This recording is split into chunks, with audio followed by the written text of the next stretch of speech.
And welcome back to another Warriors Wi-Fi battle. This is Nicholas Sketch Miracle, and yeah, I'm back. And this time we have a battle with, Mr. 5-yard penalty hit, Mr. David, the sensational GP. And let's go ahead and get right into it. I think he ends up leading off. I lead off with his main buzz, and I think he leads off with the, if I remember correctly, Landers. And this was actually more of a safe play for me than anything, because I know Lando can't knock out Mandabuzz even with a Stone Edge. So I figured he's going to switch out, and I'm thinking, I don't even know, I can knock off anything that comes back in. Which was the safe assumption. I mean, this game was more about prediction, and he brings in the Latios, which I immediately knock off, which was critical, because then later on in this game, Latios would have been very, very useful. But, I'm thinking, I can take whatever he brings in. He goes for the Draco. Life Orb would have knocked it out, but of course, no Life Orb, no knockout. So Mandabuzz easily survives that, and I return with Foul Play, which, that's one threat and something he could have used possibly later on, dead. So I think he ends up bringing back the Landorus, if I remember correctly. I'm thinking, it can survive anything he wants to go for, unless it's a Stone Edge. So I think I end up, I switch out to Garchomp to take the actual hit, because it resists. Because, part ground typing anyway. So I'm thinking, this is offensive Scarf Lando, because it would immediately put up Stealth Rock's first turn. But yeah, that shows me that he's actually Scarf, because he would be locked in a Stone Edge. Which, I guess the switch to Heatran is a good one. I keep forgetting that still resists Dragon, and that is going to be the life of me. But I think mainly more of this play was to figure out what item was on Heatran. So, knowing that it's now lefties, Heatran is more defensive, so he should set to the Slowbro, which I assume has Ice Beam. Which, great, switch on his part, because he figured the EQ was coming. And I get to figure out the other item on Slowbro, and it's not Mega Slowbro, which, again, will come into key play later. So I switch out to Tyranitar to take any special hit that he wants to throw at me. I figured Ice Beam was coming, so I could resist. And to actually set up chip damage on the scene, but he goes for the Calm Mind, and I'm like, wow, it could probably KO it could probably one-hit KO with the, in typical Tyranitar, but this is especially defensive Tyranitar, which, combo with, physically defensive Mandabuzz is a great defensive core. But, that's the other thing about this Tyranitar, is it's actually set up T-Wave Tyranitar, which, honestly, works out very well. And then it goes and eats up this plus one calm-minded Skull with no burn. But now that I got the para, it becomes, king. But now I had to, it gets the burn, and I'm fucking pissed, but I Dragon Tail it out to get rid of that plus one mainly, but to go ahead and start shuffling Pokemon in.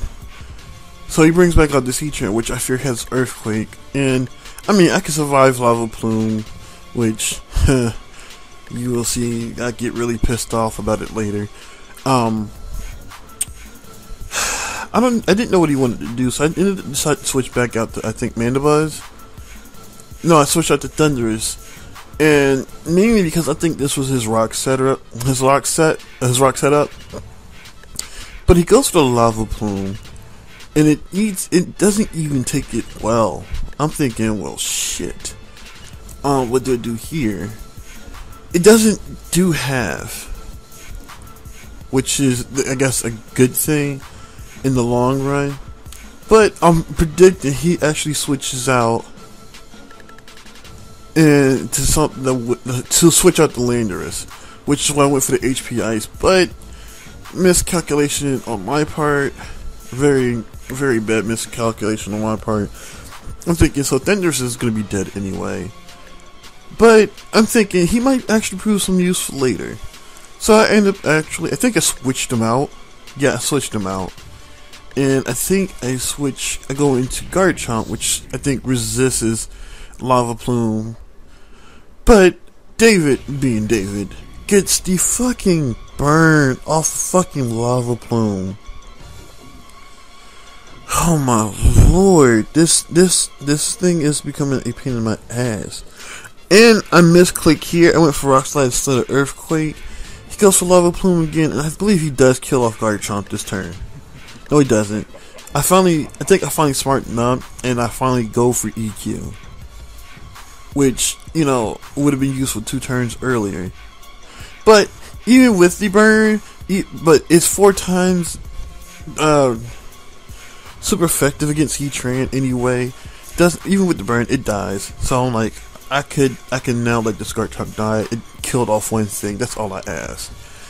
But like, what ended up happening was I still had Excadrill, I still had T-Tar, and I still had Mandibuzz in the bag. Which the T-Tar Excadrill combo is a lot more effective. But this Chansey, man, I think Chansey is what made this battle so fucking long. Right here, because you'll see in a second. I mean, I get the parry, but it gets the Size Toss, killing T-Tar.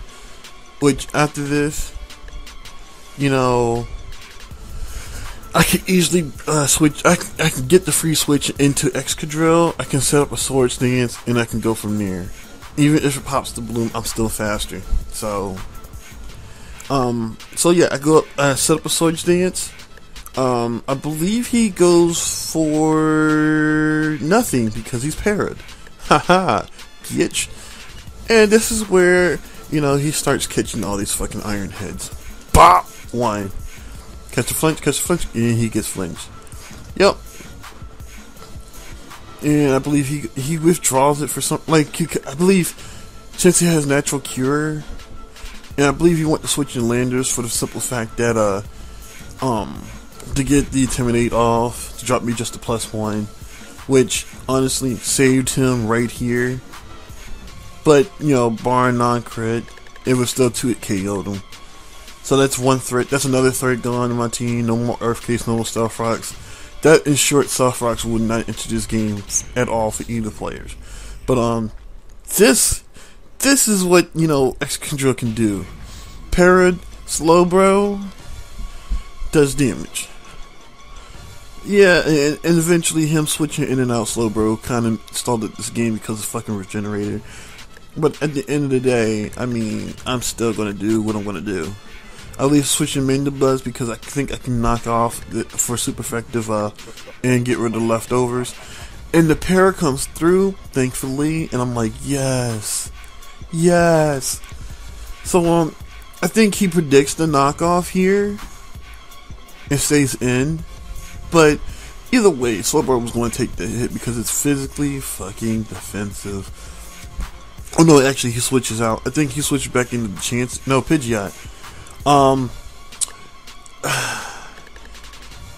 This was, I think, why I saved Thundurus right here. I mean, yeah, I had Thundurus and I had Zapdos, but I'd rather be able to, I think he ends up going for Heat Wave. I believe I go for Foul Play.